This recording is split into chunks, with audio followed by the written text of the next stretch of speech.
when we're talking about indigenous data sovereignty, what we're looking for is some legal and social and political means or mechanisms by which different indigenous peoples around the world can gain some sort of command over data that has been taken. Either it's been taken or they've created it themselves. And so it bridges on concepts having to do with information integrity. It is related to concepts having to do with data violence.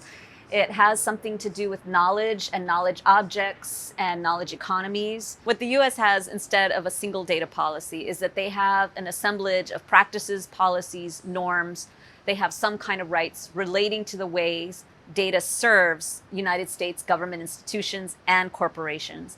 And so indigenous peoples in the US and native peoples in the US will exercise either their inherent sovereign rights or their legal sovereign rights with federal government. So what I mean by that is that the US has something that's called the National Telecommunications and Information Administration, and they establish data standards and data sharing standards around certain types of data. And that particularly has to do with things like getting your internet access, getting your phone access, where infrastructure is going to be built, and so forth. And so tribes will work through the Federal Communications Commission to have some input on what happens at the NTIA. So it's really quite a complex matter. It really depends on the kinds of data and data sets that tribes have to deal with as far as what kind of policy they're going to deal with in the United States government and what branch of government or what agency or office they're going to be working through. In the United States, telecom has largely been out as a strong investment in privatization. So most of our telephone and internet service is, we receive that, on the basis of whether or not there's supply and demand in certain regions, and whether or not the large corporations like Verizon and AT&T are going to build out there and provide service. Now what we're talking about is scientists relying on the internet and software-based systems to cohere large sets of data.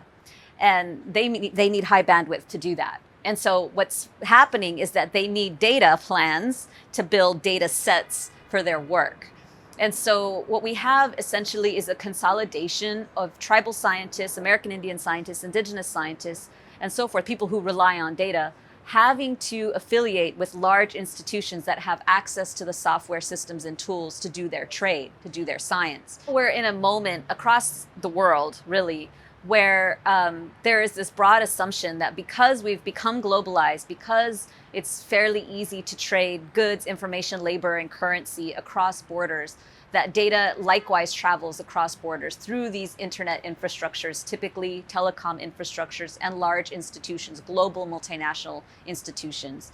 So that includes universities, it includes major corporations, it includes nonprofit groups who actually operate across different countries, and also transnational, supranational governmental bodies who all retain data sets and who back it up. For tribes, what essentially happens is that if they are not involved in those institutions in key decision-making moments, and also having a seat at the table when it comes to standardization of data sets, when it comes to access and permissions management around data, different types of data sets, those decisions are essentially being made by people who don't maybe even know that indigenous peoples exist and that they have rights to those data sets. Even when indigenous peoples get into those positions of power where they can make decisions about data, information, and knowledge and the policies and practices that institutions have with native communities, is that even if they have a seat at the table, they may not have a mindset for understanding. They may not have training in federal Indian law,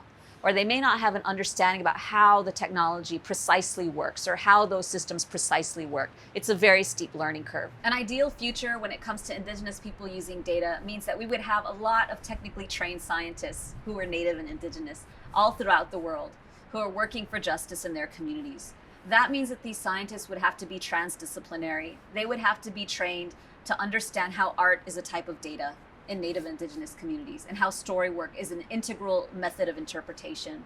And this means we would need for our tribes and indigenous communities to invest in our young people as far as education, and constantly improving, because this is the world that we live in, constantly improving the infrastructures to do so. And instead we have to understand that we have a deep relationship with technology, with science, and with data, and that we need to work through it, shatter that, and connect it, bring it back to our native indigenous philosophy so that we understand how Western appropriation of data relates to our own understanding of native ways of knowing.